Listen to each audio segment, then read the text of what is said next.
আজ ফিলিস্তিনকে রাষ্ট্র হিসেবে স্বীকৃতি দিতে যাচ্ছে যুক্তরাজ্য ও পর্তুগাল। বিশেষজ্ঞরা বলছেন, এসব স্বীকৃতি রাজনৈতিক গুরুত্ব থাকলেও ফিলিস্তিনিদের জীবনযাত্রার কোনো পরিবর্তন হবে না। এদিকে ইরানের ওপর পুনর্বহাল করা নিষেধাজ্ঞা মোকাবেলায় তেহরান প্রস্তুত, পশ্চিমাদের বার্তা দিলেন প্রেসিডেন্ট পেজেশকিয়ান। অন্যদিকে সাইবার হামলার কারণে ইউরোপের বড় বড় বিমানবন্দরে অচল অবস্থা এখনও কাটেনি, ফ্লাইটের শিডিউল বিপর্যয় ঘটেছে।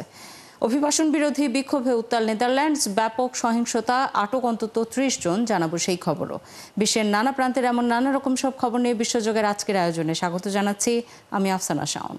গাজা সিটিতে ইসরায়েলি চলমান অভিযানে শনিবার নিহত হয়েছে কমপক্ষে ৭৬ জন। সব মিলিয়ে এদিন পুরো গাজা উপত্যকায় প্রাণ হারিয়েছে ৯১ জন ফিলিস্তিনি। প্রাণ ভয়ে গাজার এক প্রান্ত থেকে অন্য প্রান্তে ছুটছেন অসহায় ফিলিস্তিনিরা। জাতিসংঘ সতর্ক করে বলেছে, এই অভিযান গাজায় মানবিক বিপর্যয় আরও বাড়াবে। এদিকে যুক্তরাজ্যের প্রধানমন্ত্রী কিয়ার স্টারমার আজ ফিলিস্তিনকে রাষ্ট্র হিসেবে স্বীকৃতির ঘোষণা দিতে পারেন। স্বীকৃতি দেওয়ার কথা রয়েছে পর্তুগালেরও। শারমিন শ্রাবণী রিপোর্ট। এমন হাজারো লিফলেট উঠছে এখন গাজা সিটির আকাশে। অসহায় আর ক্লান্ত ফিলিস্তিনিদের আবারও এলাকা ছাড়ার নির্দেশনা দিয়ে লিফলেট ছেড়েছে ইসরায়েলি বাহিনী। আমাদের দক্ষিণে যাওয়ার জন্য সতর্ক করা হয়েছে। আমরা সেখানে গিয়ে কি করব? দক্ষিণের মানুষও তো আমাদের মতোই সংকটে আছে। তাদেরও তো আমাদের মতো অর্থ নেই, কাজ নেই।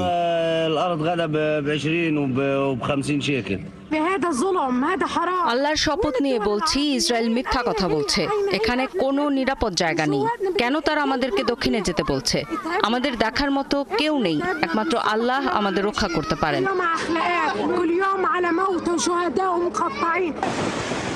প্রায় ১০ লাখ মানুষ গাজা সিটি ও আশপাশের এলাকাগুলোতে বাস করেন। ইসরায়েল তাদের দক্ষিণে সরতে বললেও গাজায় নিরাপদ জায়গার অভাবে হাজারো মানুষ পায়ে হেঁটে, গাড়িতে বা সাইকেলে এলাকা ছাড়ছেন। গাজা সিটি সম্পূর্ণ ফাঁকা করতে ইসরায়েলি বাহিনী হামলার তীব্রতা বাড়াচ্ছে দিনের পর দিন। একযোগে চলছে বিমান হামলা ও স্থলাভিযান। শনিবার ইসরায়েলি সেনাদের বর্বর হামলায় হতাহত হয়েছে আরও শতাধিক ফিলিস্তিনি। গাজা সিটি সহ পুরো উপত্যকায় ইসরায়েলের সর্বাত্মক আক্রমণের মধ্যেই হামাসের কাসসাম ব্রিগেড জীবিত ও মৃত মোট ৪৮ জিম্মির একটি সম্মিলিত ছবি প্রকাশ করেছে।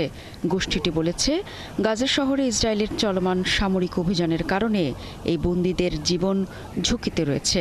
হামাস দাবি করেছে, ইসরায়েলি বন্দীদের গাজা সিটির বিভিন্ন এলাকায় ছড়িয়ে ছিটিয়ে রাখা হয়েছে। এদিকে যুক্তরাজ্যের প্রধানমন্ত্রী কিয়ার স্টারমার আজ ফিলিস্তিনকে রাষ্ট্র হিসেবে স্বীকৃতির ঘোষণা দিতে পারেন। যুক্তরাজ্য ছাড়াও ফিলিস্তিনকে রাষ্ট্র হিসেবে স্বীকৃতি দেওয়ার ঘোষণা দিয়েছে ফ্রান্স, কানাডা, অস্ট্রেলিয়া, পর্তুগাল ও লুক্সেমবার্গ। সে অনুযায়ী দেশগুলো প্রস্তুতিও নিচ্ছে। শারমিন শ্রাবণী, ৭১। হামাসের হাতে আটক জিম্মিদের ফিরিয়ে আনার দাবিতে ইসরায়েলে ব্যাপক বিক্ষোভ হয়েছে। তেল আবিবের পাশাপাশি শনিবার জেরুজালেমেও বিক্ষোভে অংশ নিয়েছে হাজারো মানুষ। সম্প্রতি গাজা সিটিতে অভিযানের কারণে ইসরায়েলের ভেতরে প্রধানমন্ত্রী নেতানিয়াহুর বিরুদ্ধে জনরোষ আরও বেড়েছে। এ কারণে তেল আবিব ও জেরুজালেমে নিয়মিত বিক্ষোভ হচ্ছে। বিক্ষোভে যুদ্ধবিরতির দাবি জানিয়েছেন সাধারণ ইসরায়েলি ও জিম্মিদের স্বজনরা।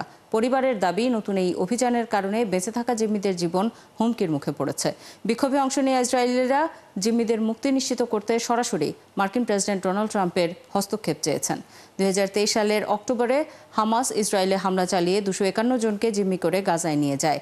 এর মধ্যে কয়েক দফা অনেকজন মুক্তি পেলেও এখনও ৪৮ জন রয়েছে হামাসের জিম্মায়। ধারণা করা হচ্ছে এদের মধ্যে ২০ জন জীবিত আছেন। আফগানিস্তানের বাগরাম বিমান ঘাঁটি দখলে জোরালো পদক্ষেপ নিচ্ছেন মার্কিন প্রেসিডেন্ট ডোনাল্ড ট্রাম্প। দেশটির তালেবান সরকারকে হুমকি দিয়ে বিমান ঘাঁটি দখল করতে সেনা পাঠানোর বিষয়টিও উড়িয়ে দেননি তিনি। স্থানীয় সময় শনিবার ট্রুথ সোশ্যালে মার্কিন প্রেসিডেন্ট বলেন, বাগরাম বিমান ঘাঁটি যারা তৈরি করেছে, আফগানিস্তান যদি সেটি তাদের কাছে ফিরিয়ে না দেয় তাহলে খারাপ কিছু ঘটতে চলেছে। ২০০১ সালের ১১ সেপ্টেম্বর যুক্তরাষ্ট্রের টুইন টাওয়ারে হামলার পর আফগানিস্তানে একটি বিমান ঘাঁটি তৈরি করেছিল যুক্তরাষ্ট্র। বাগরাম বিমান ঘাঁটিটি সেই সময় থেকেই মার্কিন সেনা ব্যবহার করত। ২০২১ সালের তালেবান সরকার ক্ষমতা নেয়ার পর আফগানিস্তান থেকে প্রত্যাহার করা হয় মার্কিন সেনা। এ সময়ে কাবুলের দক্ষিণে অবস্থিত কৌশলগত বাগরাম ঘাঁটিও ছাড়তে হয় তাদের। তুরস্কের প্রেসিডেন্ট রিসেপ তাইয়েপ এরদোয়ান এবং মার্কিন প্রেসিডেন্ট ডোনাল্ড ট্রাম্প বৈঠকে বসতে যাচ্ছেন। 25শে সেপ্টেম্বর হোয়াইট হাউসে তুর্কি প্রেসিডেন্টকে স্বাগত জানাবেন ট্রাম্প। সামাজিক যোগাযোগ মাধ্যম ট্রুথ সোশ্যালে এক পোস্টে ট্রাম্প এসব কথা জানিয়েছেন। ট্রাম্প আরও জানান, যুক্তরাষ্ট্র তুরস্কের সঙ্গে বাণিজ্য ও সামরিক খাতে অনেক চুক্তি নিয়ে কাজ করছে। এর মধ্যে বোয়িং বিমান কেনার একটি বড় চুক্তি, গুরুত্বপূর্ণ F-16 চুক্তি এবং F-35 নিয়ে চলমান আলোচনা ইতিবাচকভাবে শেষ হবে বলে আশা প্রকাশ করেন ট্রাম্প। এর আগে 2019 সালে ট্রাম্প প্রথম মেয়াদে হোয়াইট হাউস সফর করেছিলেন তুরস্কের প্রেসিডেন্ট রিসেপ তাইয়েপ এরদোয়ান। যুক্তরাষ্ট্রে দক্ষ কর্মী ভিসা বা H-1B ভিসার উপর $1 লাখ ফি ধার্য করা হয়েছে। রবিবার থেকেই এই সিদ্ধান্ত কার্যকর হবে। প্রতিটি আবেদনপত্রের সঙ্গে এটি আরোপ করা হবে। তবে যারা আগে থেকেই বৈধ ভিসাধারী তাদের ক্ষেত্রে এটি প্রযোজ্য নয়। শনিবার এসব তথ্য জানিয়েছে হোয়াইট হাউস। সামাজিক যোগাযোগ মাধ্যম এক্সে এক পোস্টে হোয়াইট হাউসের মুখপাত্র ক্যারোলিন লেভিট বলেন, এটি বার্ষিক ফি নয়, এটি এককালীন, যা শুধু ভিসার আবেদনপত্রের বেলায় প্রযোজ্য। তবে H-1B ভিসাধারী যারা বর্তমানে যুক্তরাষ্ট্রের বাইরে আছেন তাদের দেশটিতে আবার প্রবেশ করতে এই $1 লাখ ফি দিতে হবে না। মার্কিন H-1B ভিসার ফি বাড়িয়ে $1 লাখ করার ঘোষণার পর মার্কিন বহুজাতিক সংস্থাগুলো তাদের কর্মীদের ইমেল করেছে। তাতে H-1B ভিসা নিয়ে দেশটিতে থাকা কর্মীদের যুক্তরাষ্ট্রেই অবস্থান করতে বলা হয়েছে। সংবাদ সংস্থা রয়টার্স জানিয়েছে, ফেসবুক, হোয়াটসঅ্যাপের নিয়ন্ত্রক সংস্থা মেটা, অ্যামাজন, মাইক্রোসফট এবং জেপি মর্গানের মতো বহুজাতিক সংস্থাগুলো কর্মীদের জরুরি ইমেল করে। বিশেষ করে যারা যুক্তরাষ্ট্রের বাইরে রয়েছেন তাদের 21শে সেপ্টেম্বরের মধ্যে যুক্তরাষ্ট্রে ফিরতে বলা হয়েছে। জেপি মর্গান H-1B ভিসা থাকা কর্মীদের যুক্তরাষ্ট্রে থাকতে বলার পাশাপাশি পরবর্তী নির্দেশ না দেওয়া পর্যন্ত অন্য দেশে যেতে নিষেধ করা হয়েছে। সংস্থাগুলোর এই সিদ্ধান্তের নেপথ্যে ডোনাল্ড ট্রাম্পের ভিসা সংক্রান্ত সাম্প্রতিক ঘোষণা প্রভাব ফেলেছে বলে ধারণা করা হচ্ছে। শুক্রবার রাতে সাইবার হামলার পর থেকে এখনও পর্যন্ত স্বয়ংক্রিয় পরিষেবা বন্ধ রয়েছে ইউরোপের বেশ কয়েকটি বড় বিমানবন্দরে। এখনও ঠিক হয়নি বিমানবন্দরগুলোর সার্ভার। এতে লন্ডনের হিথ্রো, বেলজিয়ামের ব্রাসেলস এবং জার্মানির বার্লিন বিমানবন্দরে বেশ কয়েকটি এয়ারলাইন্সের শত শত ফ্লাইট বাতিল হয়েছে। ভোগান্তিতে পড়েছে 2 লাখেরও বেশি যাত্রী। এক বিবৃতিতে কলিন্স এরোস্পেস জানিয়েছে, প্রযুক্তিগত ত্রুটির কারণে সংস্থাটি আপাতত পরিষেবা দিতে পারছে না এবং ত্রুটি সারাতে সময় লাগবে। ইউরোপ ভিত্তিক বেশিরভাগ বিমান পরিবহন সংস্থা কলিন্স এরোস্পেসের পরিষেবার গ্রাহক। সাইবার হামলার ফলে বিমানের চেক ইন এবং বোর্ডিং পরিষেবা বন্ধ হয়ে গেছে। ফলে এয়ারলাইন্সগুলোও তাদের ফ্লাইট বাতিলে বাধ্য হয়েছে। ইউরোপের সব বড় বিমানবন্দর অবশ্য এই হামলায় ক্ষতিগ্রস্ত হয়নি। ফ্রাঙ্কফুর্ট, হামবুর্গ ও জুরিখ বিমানবন্দরে বিমান চলাচল স্বাভাবিক আছে। রাতভর পাল্টাপাল্টি হামলা চালিয়েছে রাশিয়া ও ইউক্রেন। ইউক্রেনে অন্তত 3 জন নিহত এবং 30 জনের বেশি আহত হয়েছেন। আর ইউক্রেনের ড্রোন হামলায় রাশিয়ায় 4 জন নিহত হয়েছেন। প্রেসিডেন্ট ভলোদিমির জেলেনস্কি সামাজিক যোগাযোগ মাধ্যমে দেয়া এক পোস্টে জানিয়েছেন, রাজধানী কিয়েভ ছাড়াও ওদেসা, সুমি, জাপোরিজিয়া, পোলতাভা সহ ইউক্রেনের বেশ কিছু অঞ্চলে একযোগে ব্যাপক হামলা চালিয়েছে রাশিয়ার বাহিনী। আবাসিক এলাকা এবং বেসামরিক স্থাপনাকে লক্ষ্যবস্তু করা হয়েছে।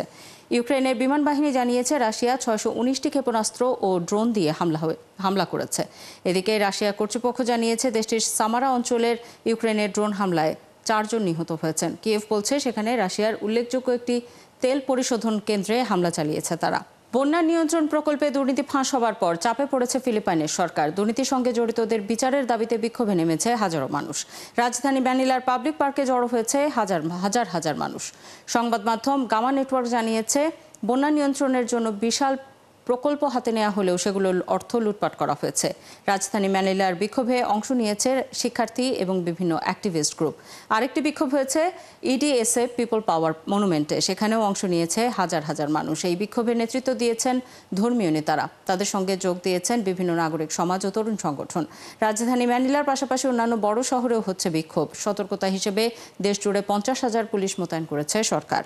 নেদারল্যান্ডসে অভিবাসন বিরোধী বড় ধরনের বিক্ষোভ হয়েছে। শনিবার দেশটির হেগ শহরের ডানপন্থীরা এই বিক্ষোভের আয়োজন করে। বিক্ষোভকারীরা অভিবাসন নীতি কঠোর করার এবং আশ্রয় প্রার্থীদের বিরুদ্ধে ব্যবস্থা নেওয়ার দাবি জানান। প্রায় 1,500 বিক্ষোভকারী শহরের একটি মহাসড়ক অবরোধ করে রাখেন। এ সময় পুলিশের একটি গাড়িতে আগুন ধরিয়ে দেওয়া হয়। তবে বিপুল সংখ্যক বিক্ষোভকারী নিরাপত্তা বাহিনীর মুখোমুখি হওয়ার পর সংঘর্ষ ছড়িয়ে পড়ে। টিয়ার গ্যাস ও জলকামান ব্যবহার করে পরিস্থিতি নিয়ন্ত্রণে আনে পুলিশ। সংঘর্ষের সময় বিক্ষোভকারীরা পুলিশকে লক্ষ্য করে পাথর ও বোতল নিক্ষেপ করেছিল। পুলিশের সঙ্গে সংঘর্ষ ও সহিংসতার জেরে অন্তত 30 জনকে আটক করা হয়েছে। সংঘর্ষে 2 পুলিশও আহত হয়েছেন। দেশটির প্রধানমন্ত্রী ডিক্সকফ পুলিশের উপর হামলা এবং সহিংসতার ঘটনায় নিন্দা জানিয়েছেন। যুক্তরাজ্যে বাংলাদেশ অধ্যুষিত লন্ডনের টাওয়ার হ্যামলেটস কাউন্সিলের ৬০ বছর পূর্তি এবং নতুন টাউন হলের আনুষ্ঠানিক উদ্বোধন করা হয়েছে। ২৫০ বছরের পুরনো প্রাক্তন রয়্যাল লন্ডন হাসপাতালকে পুনরুদ্ধার করে এই ঐতিহাসিক স্থাপনাটি আবারও জনগণের জন্য উন্মুক্ত করা হয়েছে। যেই হাসপাতাল প্রজন্মের পর প্রজন্ম মানুষকে সেবা দিয়েছে, আজ সেটাই রূপান্তরিত হয়েছে টাউন হল মেয়রের কার্যালয়ে। এটি যুক্তরাজ্যে বাংলাদেশিদের জন্য মাইল ফলক হয়ে থাকবে। বিস্তারিত আরিফ মাহফুজের রিপোর্টে।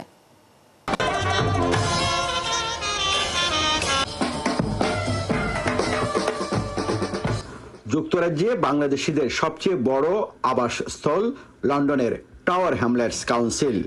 শনিবার কাউন্সিলের নিজস্ব নগর ভবনের আনুষ্ঠানিক উদ্বোধন হয়েছে। প্রায় ২৫০ বছর আগে হাসপাতাল হিসেবে নির্মিত এই ঐতিহাসিক ভবনটি এখন আধুনিক নগর ভবন হিসেবে নতুন রূপে সবার সামনে উন্মুক্ত হলো। উদ্বোধনী দিনে লন্ডনের নানা প্রান্ত থেকে হাজির হয়েছিলেন কমিউনিটির মানুষ। নির্বাচিত নির্বাহী মেয়র হিসেবে কাউন্সিলের সকল নাগরিককে পর্যাপ্ত সেবা প্রদানের অঙ্গীকার করেন মেয়র লুৎফুর রহমান।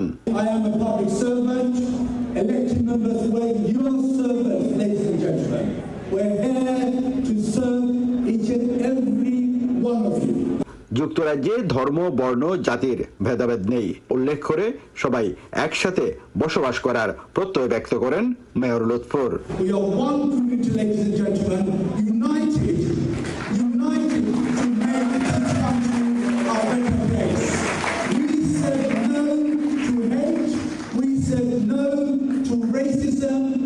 বাঙালিপাড়ায় নগর ভবনের অফিস হওয়াতে সকল বাংলাদেশিদের সুবিধা আরো এক ধাপ এগিয়ে এসেছে বলে মনে করেন কমিউনিটির মানুষ।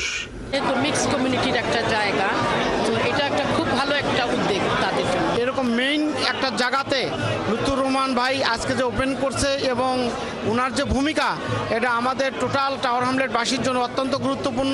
Great opportunity. আমি আশা করছি এই টাওয়ার কাউন্সিলের টাউন হল এবং মেয়র এবং তার টিম এই কমিউনিটির মানুষের আশা এবং প্রত্যাশা পূরণে কাজ করবেন। মহা সমারোহে উদ্বোধন করা এই টাউন হলে এসেই সবাই ধর্ম, বর্ণ কিংবা গোত্র নির্বিশেষে সমান সুবিধা সেবা পাবেন, এটাই প্রত্যাশা করছেন টাওয়ার হ্যামলেটসের নাগরিকরা। আরিফ মাহফুজ, ৭১, লন্ডন। এই ছিল আজকের আয়োজনে। বিশ্বের নানা প্রান্তের নানা রকম সব খবর নিয়ে কাল সকাল ৯:৩০টায় আবারও হাজির হবে বিশ্বযোগ। চোখ রাখুন ৭১-এর ফেসবুক পেজে এবং সাবস্ক্রাইব করুন ৭১-এর ইউটিউব চ্যানেল। ৭১-এর সাথেই থাকুন।